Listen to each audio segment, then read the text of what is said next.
आपसे पूछ रहा हूँ बाबा, एलिफ उस घर में कैसे गई? जब वो गई तो वहां हमला थी, या फिर आपको इन सब बातों का पहले से इल्म था? नहीं था इल्म मुझे। कौन बताएगा मुझे आकर ये बात? आपके अजीज भतीजे के मुताबिक 10 साल पहले एलिफ को वहां इसलिए छोड़ा गया ताकि वहां जाकर एक बच्चे को पैदा कर सके, यानी जिला वतन किया गया उसे। क्या ये सब आपने किया था बाबा? मैंने ऐसा कुछ भी नहीं किया। तुम्हें होश है कि तुम अपने बाप से किस लहजे में बात कर रहे हो? बेटा, हमें किसी बात का इल्म नहीं।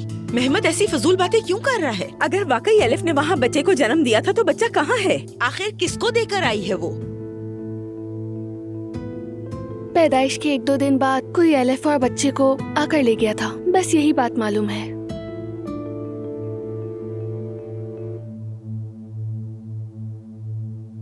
क्या है? क्या देख रहे हो तुम? मुझ पर क्या इल्जाम लगा रहे हो? उस लड़की को बुलाओ, आमने सामने बात होगी अब उसके साथ। एलिफ यहाँ नहीं है, वो चली गई।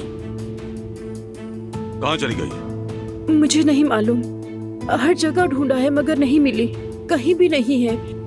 उसका फोन भी बंद है, राब्ता नहीं हो रहा। देख लिया कैसी है एलिफ? 10 साल पहले भी अचानक सब कुछ छोड़कर चली गई थी। तुम मुझसे किस बात का हिसाब मांग रहे हो? मैं आपसे हिसाब नहीं मांग रहा, सच जानने की कोशिश कर रहा हूँ। मेहमद आखिर ऐसी बात झूठ क्यों बोलेगा, इसकी वजह जानना चाहता हूँ। और क्या वजह हो सकती है? तुम दोनों के दरमियान दरार डालना? ना कोई गवाह है, ना कोई सबूत। उस मकान की मालकिन जुबैदा नाम की औरत है। वो कहती है कि हर बात की गवाह है। वो कहती है उसने एलिफ की देखभाल की और उसकी डिलीवरी भी करवाई। ये क्या बात हुई? अगर एलिफ ने वहाँ बच्चे को जन्म दिया था तो क्या उसकी बहन को खबर ना होती? सफिया, तुम्हें किसी ऐसी बात का इल्म था क्या? नहीं आपा, मुझे किसी बच्चे वगैरह का इल्म नहीं है। अगर होता तो क्या मैं आपको नहीं बताती? बस तो फिर यही साबित होता है कि मेहमद और एलिफ मिले हुए हैं और दोनों झूठ बोल रहे हैं। इसके सिवा कोई वजाहत नहीं। इसी वजह से मेहमद जेल में है बाबा, और इसी फजूल बात की वजह से आयशा को अगवा किया था। आपको मेरी बात समझ आई ना?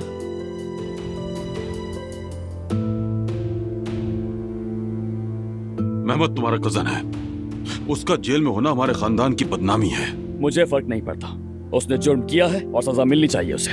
उमर, उमर, तो तुम यहाँ हो? आयशा साहिबा भी यही मौजूद है। तुम लोगों ने मेरे बेटे को जेल क्यों भिजवाया? सलूक क्यों किया उसके साथ?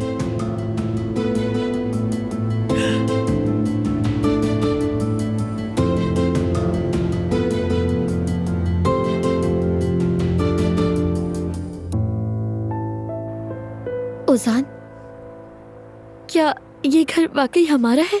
हाँ बिल्कुल, देखते हैं पसंद आता है या नहीं। पहले तुम अंदर चलो।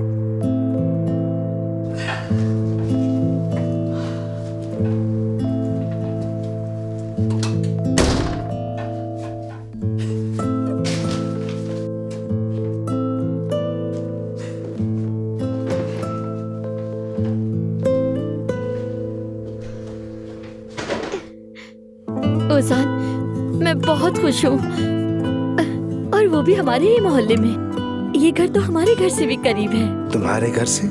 हाँ। मगर अब यही तुम्हारा घर है। बतूल भी हमारी साथ ही रहेगी। बहुत जल्द हम सब यहाँ इकट्ठे रहेंगे, क्या कहती हो? वैसे भी इस घर में अभी बहुत सारा काम होना बाकी है, और देखो ना, इन सारी दीवारों को दोबारा कलर करने की जरूरत है। हम दोनों मिलकर कर लेंगे ना? हाँ कर लेंगे, बिल्कुल कर लेंगे। वैसे भी घर तो बहुत अच्छा है, हम साथ होंगे तो सब कुछ संभाल लेंगे। हाँ संभाल लेंगे। और देखो ना, ये सोफा भी बुरा नहीं है। यानी हम फिर कैफे के गोडाउन में जाकर टेबल और चेयर्स वगैरह ले आएंगे, उन्हें लाकर यहाँ रख देंगे और यहीं तुम्हारे बनाए हुए खाने खाया करेंगे। तो बड़े शेफ उजान साहब हमारे लिए खाना नहीं बनाएंगे? इस घर की शेफ तो तुम ही हो।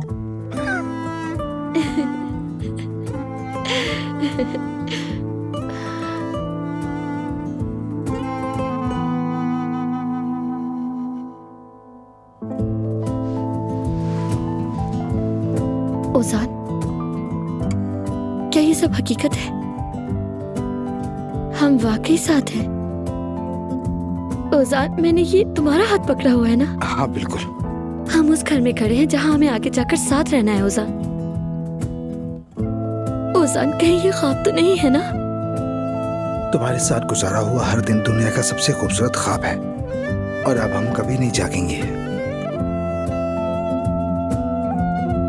अपने घर में खुशामदीद प्रिंसेस। बहुत शुक्रिया मेरी जान।